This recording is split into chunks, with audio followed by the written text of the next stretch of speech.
What if the most terrifying secrets of Brazil's desert outlaws were never written down because they were never meant to be spoken aloud? Before anyone dared whisper the names of men like Lampião or Corisco, before the legends of brutality and romance took shape, there were forbidden rituals carried out in the silence of the caatinga, acts so extreme that even those who survived them avoided describing what truly happened. And here is the question that guides everything that follows.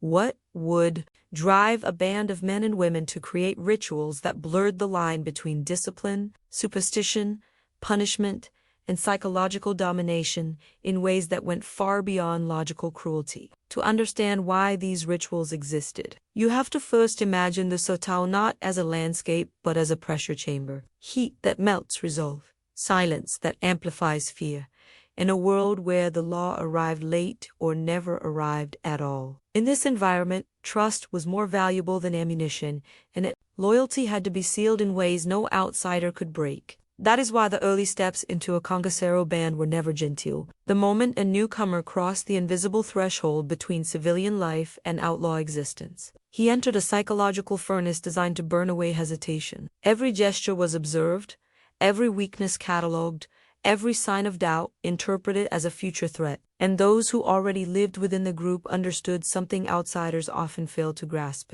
Fear was not a side effect of these rituals, it was the purpose. But the deeper you go, the stranger it becomes. Some accounts speak of nights where a recruit was isolated under the open sky, surrounded by silence broken only by distant animal cries, while veteran Cangaceiros watched from the dark to judge how he handled the invisible weight of vulnerability. Others hint that symbolic acts of obedience were performed not to prove strength, but to erase the recruit's former identity entirely, turning him into someone shaped only by the will of the group. These tests were not random or improvised. They were engineered to dismantle the old self and build a new one entirely aligned with a band that demanded unquestionable loyalty. And still, the most unsettling element lingers beneath every story. Recruits rarely knew when the ritual ended. The boundary between test and real danger was intentionally unclear. Was the threat symbolic or literal? Was the intimidation merely psychological, or a warning of what failure would bring? This ambiguity created a mental loop from which few ever escaped. It bound them to the group not only through fear, but through dependence, through the belief that only the band could protect them from the world they had just renounced. And what you are about to uncover next reveals just how far these bands were willing to go to enforce that bond, shaping an outlaw culture built on shadows, secrecy, and the kind of violence that leaves no room for return. Before we move deeper into these forbidden practices, I want to know your perspective. Have you ever encountered a story that made you question how far loyalty can be pushed? If this opening has sparked something in you, leave a comment sharing what stood out, give the video a like, and check if you're already subscribed so you do not miss what comes next. Because the truth behind these rituals is only beginning to reveal itself as we descend into the darker layers that shaped Brazil's most feared outlaws. What follows after those first psychological fractures is the part most people misunderstand about the making of a desert outlaw. The entry rituals were not merely about intimidation. They were designed to reshape a recruit's internal compass until right and wrong meant nothing outside the will of the group. Once a man crossed that invisible boundary, he was no longer judged by moral standards but by usefulness, silence, obedience, and the capacity to absorb fear without flinching. And this is where the transformation became irreversible. Recruits were often introduced to their new life through tests that seemed simple on the surface but carried consequences that could shadow them for years. A hesitant reaction, a misinterpreted gesture, even a moment of silence at the wrong time could brand someone as unreliable. The veterans observed everything with unsettling precision, evaluating whether a recruit's fear made him dangerous, whether ambition made him unpredictable, or whether loyalty could eventually overpower his instincts. It was not uncommon for a newcomer to be paired with someone known for volatility, forcing him to navigate trust inside a system built on paranoia. The lesson was clear. Danger did not come only from enemies. It came from within. Some accounts describe long marshes under the unforgiving sun, where recruits were denied water, not as punishment but as calibration. How a man responded to desperation revealed more than any oath. Did he hide his suffering, or show it openly? Did he resent his leaders, or did he internalize the pain as part of the path? These observations shaped how the group integrated him, who watched over him, who mistrusted him, and who might one day decide his fate. In the Cangaceiros, emotional weakness was not a temporary flaw. It was a liability that could ripple through the entire band, and the rituals were designed to expose those cracks before real conflict tested them. There were also quiet moments meant to amplify internal turmoil, nights spent in total darkness, forbidden from speaking, listening only to the shifting sounds of the caatinga. Isolation was not meant to frighten the recruit with physical danger, but with his own thoughts. Many emerged from these nights with a sharpened awareness, a feeling that the band could read every intention they held. Others emerged with something broken, a sense that their individuality had dissolved into the collective force that now defined them.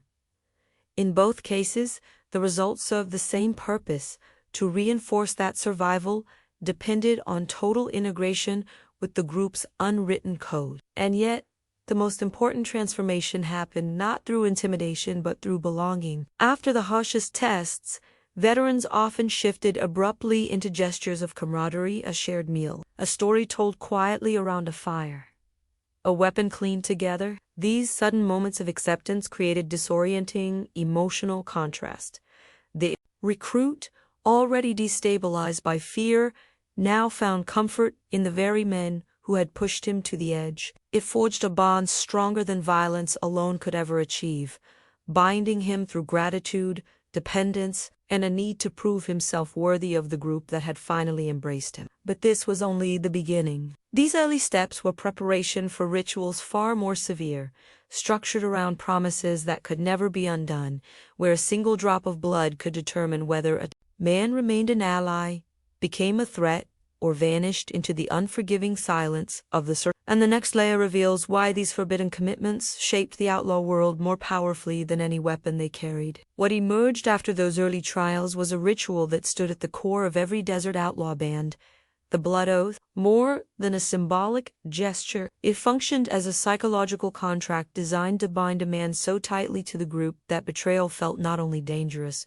but impossible. To outsiders, stories of these oaths sound exaggerated, reduced to folklore passed through generations. Yet the accounts from those who lived close to the Cangaceiros suggest something far more deliberate, something engineered to grip the mind as much as the body. A man did not enter such an oath casually. It began with the recognition that he no longer belonged to the world he had left behind. His past identity, family ties, moral hesitations, even his sense of self had already been stripped away through the earlier tests. The oaths simply welded the final pieces together. Most rituals began with silence, not speech. Veterans would form a semicircle around the initiate, each watching him with an intensity that made the air feel heavier. The recruit understood instinctively that this was not merely a test of courage. It was a moment that would decide his place in the group forever. The act itself varied depending on the band. Some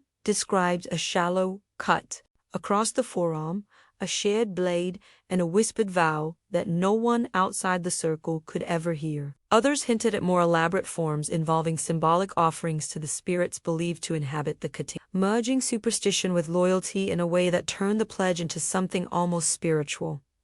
In every kazi, the blood was not the point. What mattered was the fear and the binding. The recruits swore loyalty not only to the leader but to the group's survival, its secrets, and its vengeance. Breaking that oath carried consequences no man wished to imagine. What made this ritual so powerful was the psychological environment surrounding it. The recruit was already exhausted, disoriented, stripped of certainty. In this vulnerable state, the oath functioned like a final anchor. It offered belonging, but also danger. By taking it, a man accepted that his life was no longer his own. He became part of a chain where each link depended on the others, and any weakness threatened the entire structure. This belief was reinforced by stories told around fires, tales of deserters who vanished without a trace, of men who tried to flee and were hunted through the night until their bodies became warnings for the next generation.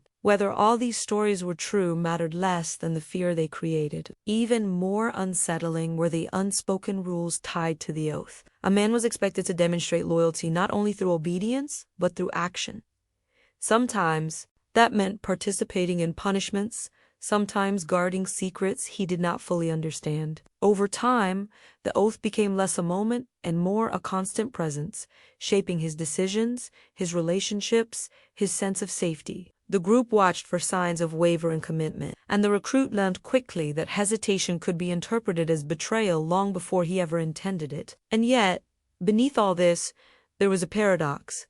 The oath offered security in the same breath that it threatened destruction. It assured the recruit that he belonged to something powerful, something feared, something bonded by shadows that outsiders could never penetrate. That sense of protection, of unity forged under harsh suns and darker nights, kept many men loyal long after they might have otherwise run. But as these oaths deepened, so did the rituals surrounding punishment, revealing just how far the bands would go to enforce their sacred codes and what happened to those who dared to break them. Once a man swore the blood oath, the meaning of loyalty shifted from expectation to obligation, and the consequences for breaking that obligation became as legendary as the outlaws themselves. Punishments for betrayal were never spontaneous eruptions of rage. They were rituals in their own right, crafted not only to discipline the offender but to shape the psychology of every witness. Nothing in the Cangaceiros happened without purpose, and punishment was one of the sharpest tools the band possessed. The first step was isolation. A suspected traitor was rarely confronted immediately. Instead, the group watched him in silence, waiting for confirmation of their suspicions. This waiting period amplified tension, turning every glance, every quiet gesture, every incomplete sentence into evidence. The accused often felt the shift before anyone spoke a word, sensing the sudden distance of men who once shared bread and fire with him. This psychological pressure was intentional. By the time the verdict came, the man had already lived through a punishment of the mind. When the moment of judgment arrived, it was not a private matter. The entire band gathered, forming a semicircle reminiscent of the blood oath ritual. But this time, the energy was different. No sense of belonging, no path to redemption. The leaders questioned the accused with a precision that made lying nearly impossible. They were not seeking truth. They were seeking confirmation that the decision to punish had been correct. And when that confirmation appeared, whether through a confession, a tremor in the voice, or a single misplaced word, the ritual began. Punishments varied depending on the band, the severity of the betrayal, and the symbolic meaning the leaders wished to convey. Sometimes it was swift, a single gunshot delivered with cold efficiency, but the most iconic punishments were never quick. They were crafted to send messages across villages, across territories, across the consciousness of anyone who dared imagine breaking a vow.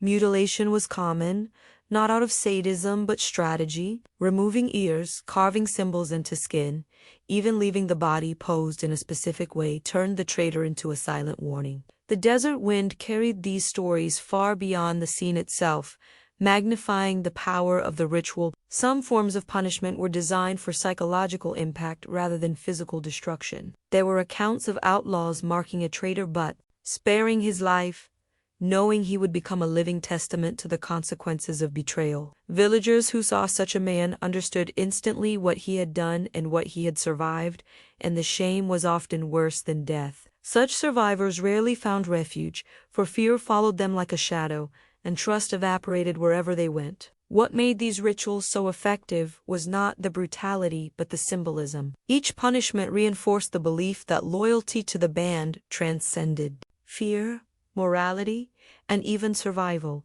The group did not simply eliminate threats, it shaped the narrative of fear, planting stories that outlived the events themselves. In the Sertão, where written records were scarce and memory traveled through the spoken word, a single gruesome punishment could echo for decades. And yet, for all their cruelty, these rituals reveal something deeper. The desperate need for control in a landscape where chaos ruled. The bands believed that fear preserved unity, and unity preserved life.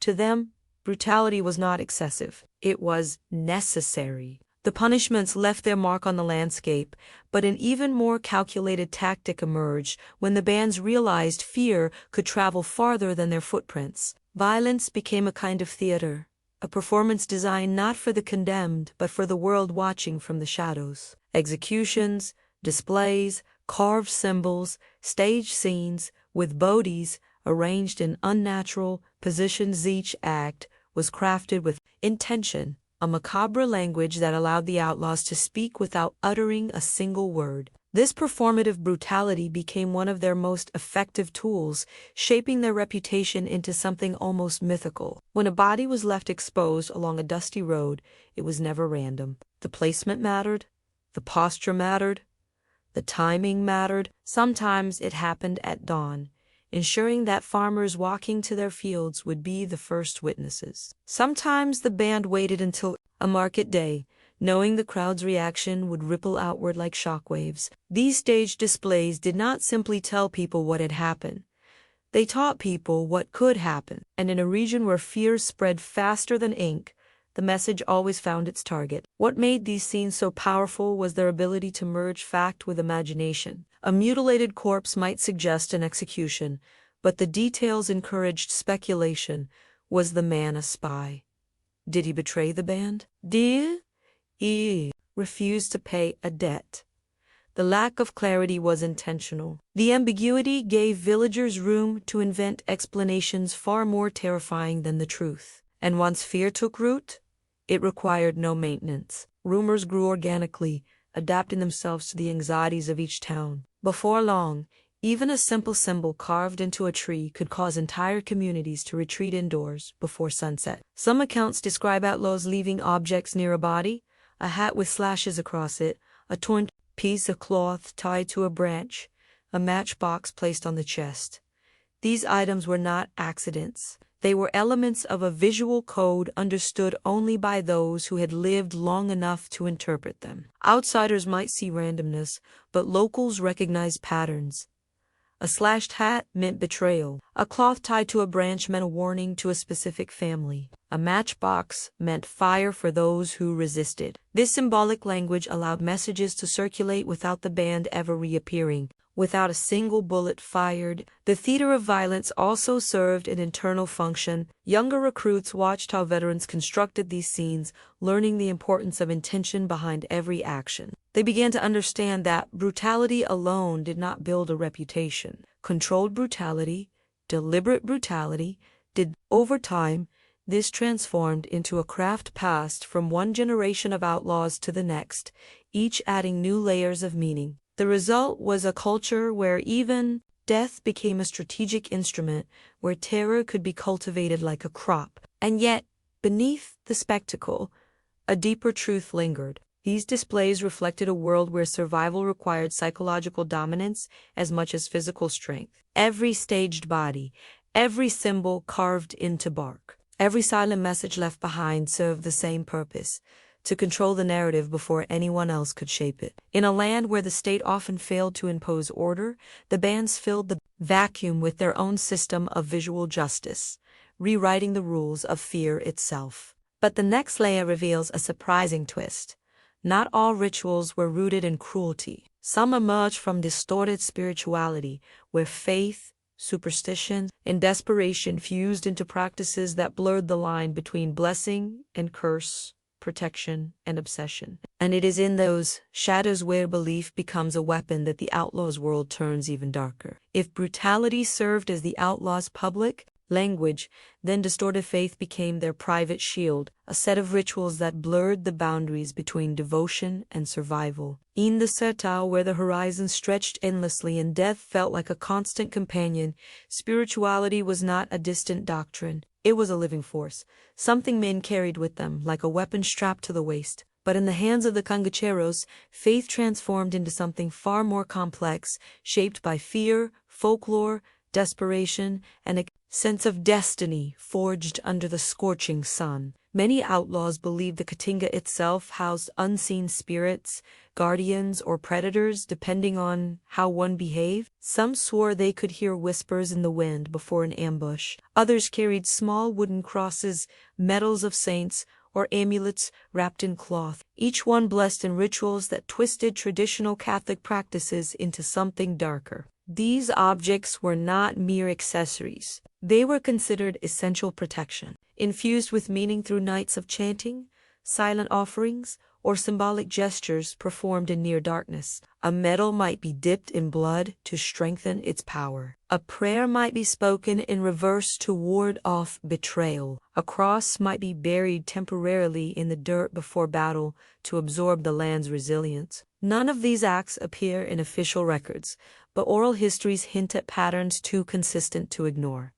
Superstition mixed with strategy as well. Some bands refused to attack on certain moon phases, believing the light revealed intentions.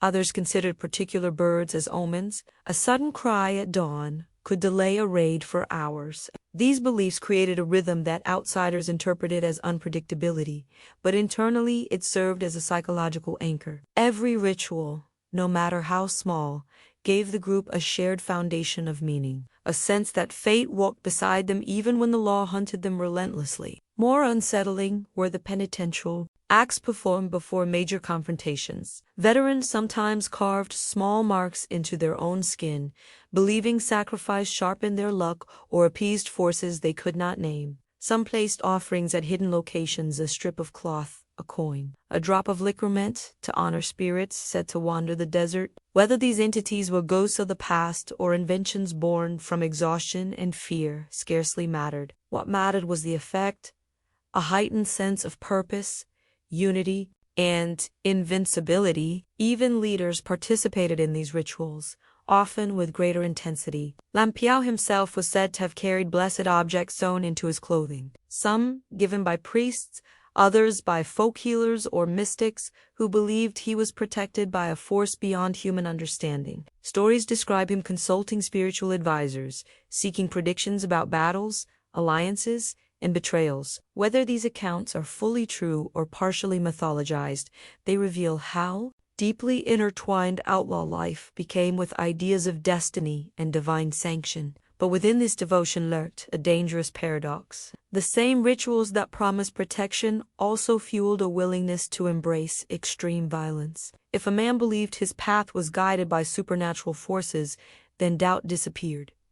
Hesitation vanished. Acts that would terrify ordinary people became expressions of faith, survival, or sacrifice. The lines between blessing and curse blurred until they were indistinguishable. This distorted spirituality did not remain contained within the band. It seeped into the rituals surrounding death itself, shaping the ways bodies were treated, messages were left, and vengeance was pursued. And it is in those final acts, when life and symbolism collided, that the desert outlaws revealed their most unsettling practices. Death in the world of the desert outlaws was never simply an ending. It was a message, a canvas, a declaration of power broadcast across the Sertão with a clarity that no written word could match. When an enemy fell, whether a rival outlaw, a traitor, or a representative of the state, the treatment of the body became a ritual in itself, layered with meaning and shaped by the outlaw band's need to communicate dominance. These acts walked a line between vengeance and performance,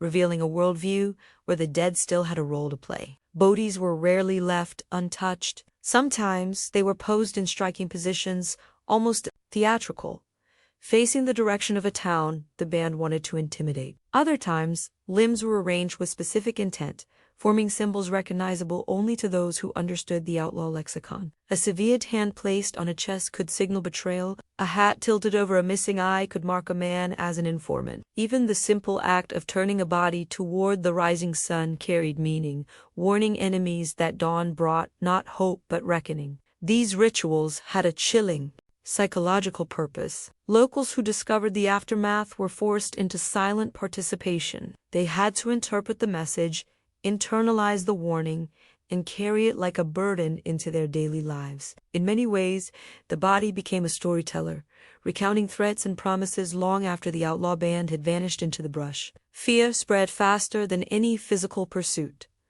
Mothers kept children indoors. Men refused to travel after dusk. Authorities hesitated to enter disputed territories. A single body could shape the behavior of an entire region. But not all rituals focused on intimidation. Some aimed to settle unresolved conflicts, rooted in the belief that the dead could carry messages beyond the realm of the living. Outlaws might carve initials into the dirt around a body, offering clues about a long-standing feud. Others believed that posing a corpse in a specific direction ensured that the spirit of the fallen would not return to seek vengeance against the burned. These beliefs, while unsettling, reflect a complex blend of superstition, fear, and cultural memory that permeated the isolated communities of the Sertão. The most extreme practices were reserved for those who had crossed unforgivable lines. Informants, in particular, were treated with a severity that bordered on ritualized cruelty. Some accounts describe bodies left hanging from trees, others left half-buried, as if suspended between life and death. The goal was not spectacle alone, but psychological contamination, the kind that lingers in the mind far longer than a fleeting moment of violence. Those who saw such scenes often remembered them for life, and the emotional shock carried the outlaw band's authority farther than any raid could. These rituals also strengthened internal cohesion. Recruits witnessing such acts were reminded of the group's unbreakable expectations. Veterans, in turn, reaffirmed their bond through the shared execution of symbolic duties. The outlaws believed that controlling the narrative of death meant controlling the boundaries of fear itself. And in a harsh landscape where law enforcement was scarce and resources limited, fear became one of the most powerful currencies available. Now that we have stepped deeper into the realm where death becomes a communication tool, I want to hear your reaction. Which of these practices do you think carried the greatest psychological impact on the communities of the Sertão, and why? Share your thoughts in the comments so we can continue unraveling the darker layers of this world together. Fear did not travel only through bodies, symbols, or whispered stories. It also moved through silence and invisible force that shaped entire towns long before the outlaws themselves arrived. By the time a band gained a reputation for ritualized violence, communities across the Sertão learned to read the smallest signs as warnings. A shift in the wind, a missing animal, a stranger lingering too long near a well. These mundane details took on a new weight, transforming ordinary life into a constant negotiation with dread. This quiet psychological pressure became one of the outlaws' most powerful tools, often more effective than any direct confrontation. Villages adapted their behavior around the mere possibility of outlawed presence. Markets closed early when rumors circulated. Families avoided certain paths, not because they had seen danger, but because someone else had once seen something that might have hinted at danger. Fear does not need precision to be effective. It thrives in ambiguity. The outlaw bands understood this instinctively. By ensuring that their more theatrical rituals spread through the region, they created a climate where people behaved as though they were being watched at all times, even when the closest outlaw was miles away. This climate of psychological dominance allowed the bands to control territory without maintaining a physical presence. A single, symbolic act could shift the emotional landscape of several towns. People began altering travel routes, avoiding contested areas, and even complying with the outlaws' unspoken rules out of pure These behaviors, once established, spread through social circles like a chain reaction. An elder warning a child to stay indoors became part of the ritual. A traveler choosing a longer route became another signal. Before long, entire communities acted in synchronization with the fear. The outlaws had engineered. Even the natural environment played a role in amplifying this psychological control. The caatinga,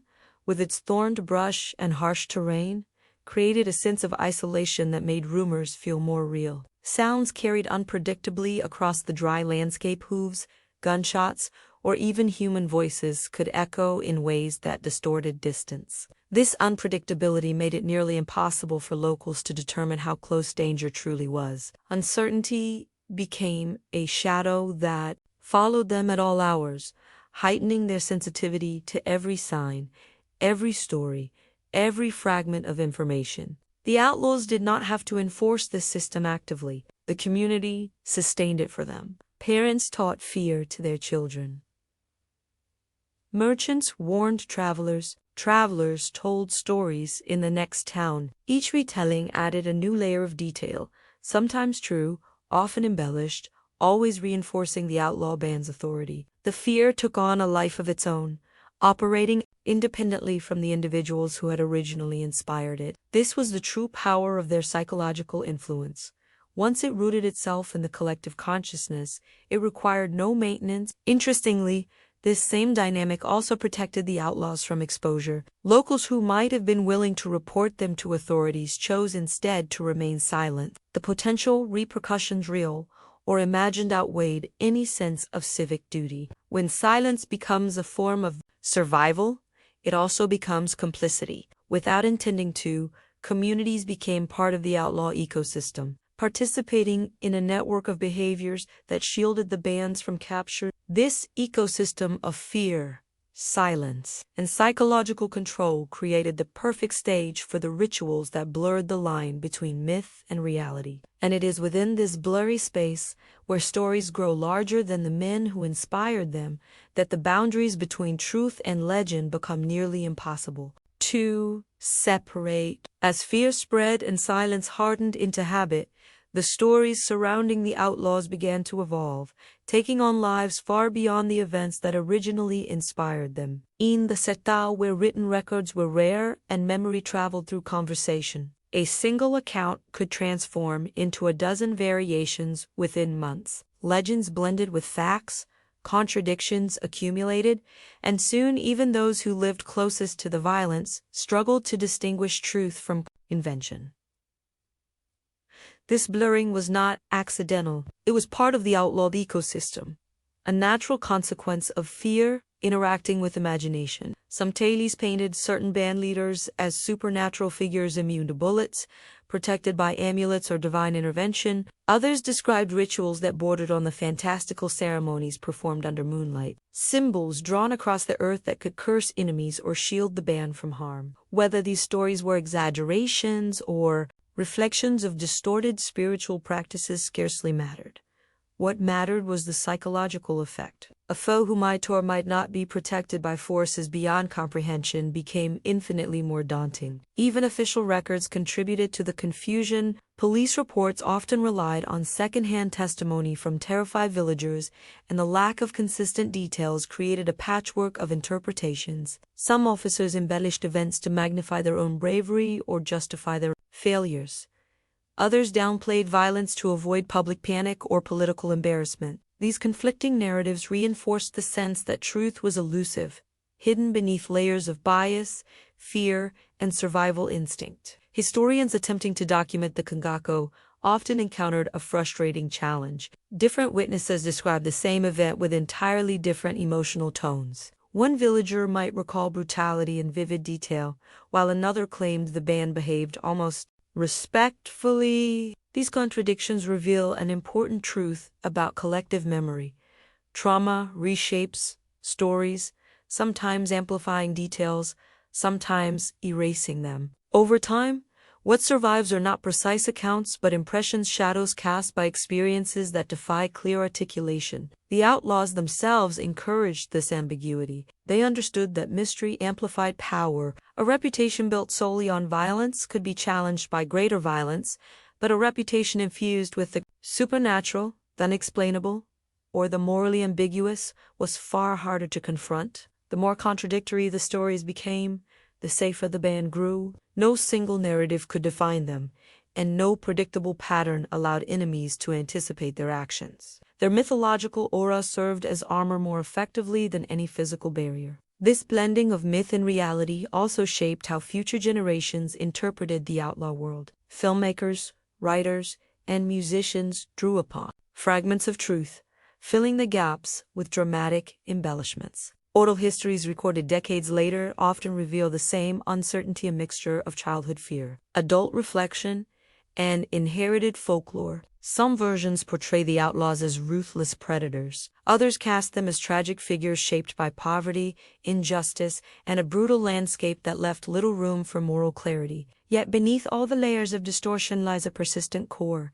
The rituals were real, the violence was real, and the psychological impact was profound. The myth simply expanded the scale of that impact, ensuring the outlaws' influence extended far beyond their lifetime. And it is at this intersection of memory and myth where the final insight emerges. The legacy of these rituals survive not only in stories, but in cultural echoes that continue shaping perceptions of justice, rebellion, and fear in regions touched by the shadow of the Cangaceiros. The deeper one looks into the world of the desert outlaws, the clearer it becomes that their rituals did not disappear with the end of the Cangaceiros. They dissolved into culture, into memory, into the unspoken rules that linger in places shaped by hardship and distrust. Communities that once lived under the shadow of outlaw power carried fragments of those experiences forward, whispered by grandparents, warnings passed from parent to child, and stories told at dusk that still tremble with the weight of what people once witnessed. These echoes reveal how ritualistic violence imprints itself not only on individuals but on the fabric of a region. Isomi towns, the mere mention of a certain hill or abandoned roads still triggers unease, as if footsteps from a past century continue to resonate there. Songs and folktales preserve exaggerated versions of events, blending admiration and fear in measures that reflect the complexity of collective memory. Even modern films, literature, and academic debates struggle to distinguish the historical truth from the mythology that grew around it. The outlaws may be long gone, but their symbolic language remains woven into the imagination of the survivors. More subtly, traces of their worldview persist in how people interpret authority, survival, and justice. In places where institutional protection was once unreliable, generations learned to rely on silence, discretion, and the careful reading of danger. These behaviors, born from the need to navigate an unpredictable world, became part of the regional identity. They shaped how communities approached conflict, how they judged outsiders, and how they taught resilience to their children. The rituals that once held a band together now survive as cultural instincts etched across time. Yet the most striking legacy lies in the tension between condemnation and fascination. The outlaws committed acts of brutality that cannot be excused, but they also embodied resistance against a system that often failed the poor. This duality complicates their memory. For some, they are symbols of cruelty. For others, symbols of defiance. For many, they represent a reminder of how far human beings can go when pushed to the margins of society and forced to survive in landscapes that demand ruthlessness. Their rituals, shaped by fear, necessity, superstition, and strategy, tell a story not only about violence but about the psychological pressures that forge extreme behavior. As we step back from the shadows of these forbidden rituals, the larger picture becomes clearer.